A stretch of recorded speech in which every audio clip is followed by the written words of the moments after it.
Hello everyone, welcome back to YouTube channel of DCC NIT-A, and today we are going to discuss problem the betrayal. Hopefully you are at the problem, and let's just directly jump into the logic. So basically what question says is you have been given n spells, okay, uh, and they are strings. Uh, some of them might be same, some of them might be different, and you have to use those spell in such a way that no two consecutive spells should be similar. Now, how should you approach this problem? First of all, let's just make some test cases and see how it should go. So, what if I take n as 4 and my spells as A, B, C? Now, is there a way, sir, that I should not use these two spells consecutively? Uh, I guess there is. You can see A, B, A, C. So, yes, there is a way. Now let's see another example. 5 uh, A B C. Can you use the spell in such a way that no two consecutive spells are similar? Well, you can use them in such a way that uh, just keep A aside from each other and just place B and C here. Okay. Now let us see one more example. Let's take a bigger example now. 10. Okay. Now let's take a 1, 2, 3, 4, 5, 6, 5, 1, 2, 3, 4, 5. Now there are 5 A's and 5 B's. So definitely you can place every B in between A. So like it will be A B A B A B A B A B. So yes, there is, you can still use them in such a way that no two consecutive spells are used together.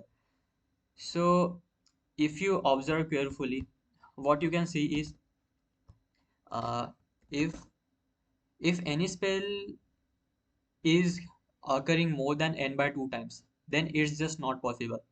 For example, if n is 4 and let's say n is 4, so n by 2 is 2.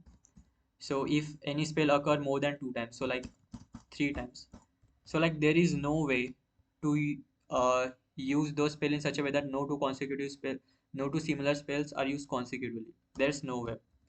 Uh, what if our number is odd, let's say 5, then you can use at most three three times, right? Then you can use it like a b a b a, so like basically n plus 1 by 2 times. Okay. And here also, if n is 4, n plus 1 by 2 times is also equals to 2 only, because 4 plus 1 is 5 and 5 by 2 is 2 only. So yeah, if you want to see how mathematically it is, so like just you can imagine it such that uh, there are n spells, right? So like you can assume there are n spaces, 1 2 3 4 5 6 up till n. Okay, so there are n places.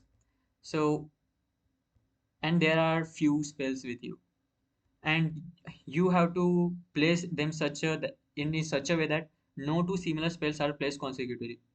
So at max how many similar spells you can use? You can place one here, then you can place one here, then you can place one here. So alternatively you can place them how many times? N by 2 times. If this entire thing is n places, so you can maximum place n by 2 spells here, here, after that here. So yeah, that was basically the logic. So the thing you need to look for was uh, if any spell occur more than uh, basically n plus 1 by 2 times, so the answer is just no, just print no. So yeah, or else print yes. So basically this is the yeah, this only you have to do this only. And uh what is this occurrence? It is basically you just have to check what is the maximum number of similar spells that have come together.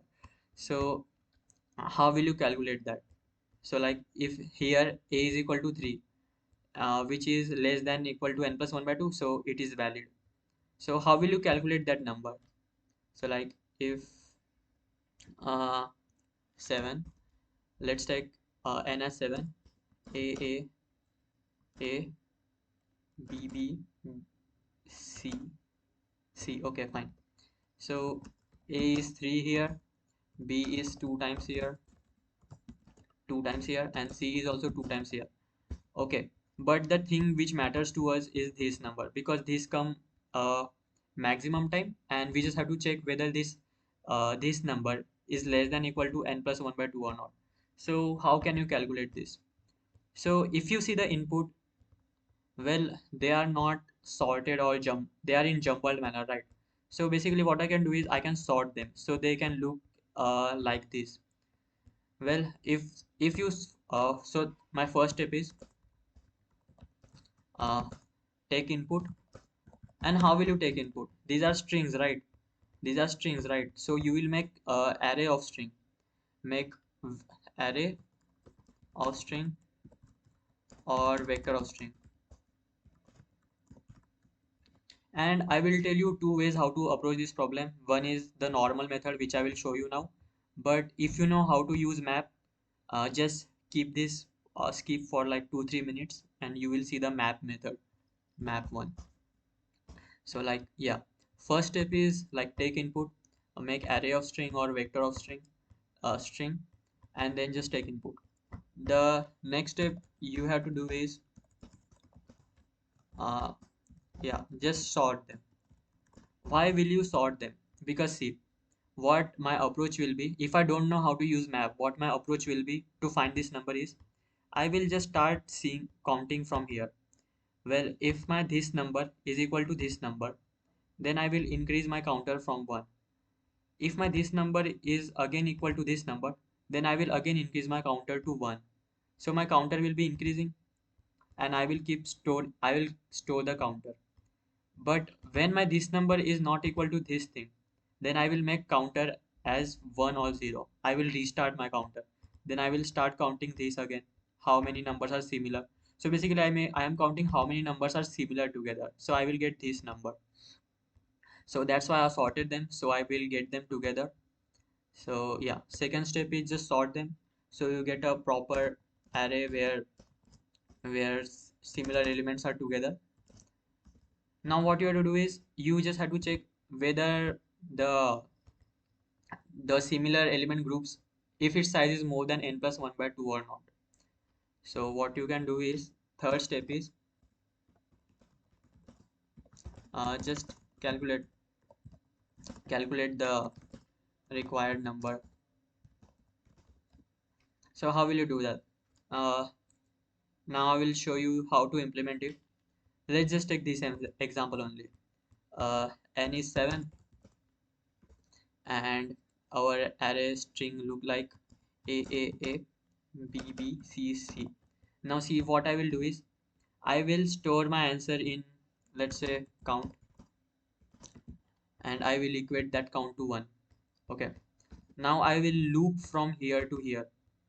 I will loop from 0 to n, 0 to n minus 1. I will loop from 0 to n minus 1, from first element to last element. And what I will do in this loop is if my if my current element if my current element is equal to my next element, then what I will do is I will just increase my counter, right? I will just increase my counter. So my first time count was 1. My second element is similar to first element, so counter become 2. My third element is similar to second element, so counter become 3. So you can see my 3 is stored in count. And okay, so this was when the two consecutive elements are similar. Or else what you can do is at this place, if they are not similar, just store the maximum. Okay, just make another variable, just make another variable maxi or something. Okay, store anything in it, basically store anything, because it you will just store it now. Okay, So what you will do is just keep storing the count value. Okay, so count value is stored here, and it should be maximum of maxi comma count, right? Because you can see after that count will be 2 here, but I want maxi to be 3. So I will store previous maximum of previous count and the current count. So yeah, just do this. And yeah, the maxi at this point, after you break out of the loop, I just store one more time. Just do this one more time. And why you to do this one more time? Because see, if you reached here, okay, if you reached here, then count plus count will be 2. But then there's no element such that the value of maxi count will be stored in maxi. It won't go in this loop, right? This else condition, right? After this CC, because there is no element. So you just have to manually add that. So you just do this, and after that, your this what this maximum element will be stored in maxi. Okay, and after that you just have to check if maxi is greater than what n plus 1 by 2. If it is, then just print no, or you are good to go, you can print yes. So basically this is the method if you don't know map. Now this will work. Okay, now if you didn't attempt the problem, now this is the proper logic. Okay, n plus 1 by 2 proper logic, and the implementation is this only. You need to do this only, but there's a simpler way. Okay, if you know map data structure, uh, so you can directly use it. So what map does is, if you know map, you know what it does, right? Or yeah, so you can just store your elements in map. What I will do is I will make map of string comma int m1. So, and I will just iterate from loop from 0 to n. I will loop from 0 to n. Wait, let me make the string again, array again. Okay, so I will loop from here to here, and I will keep adding my string in map,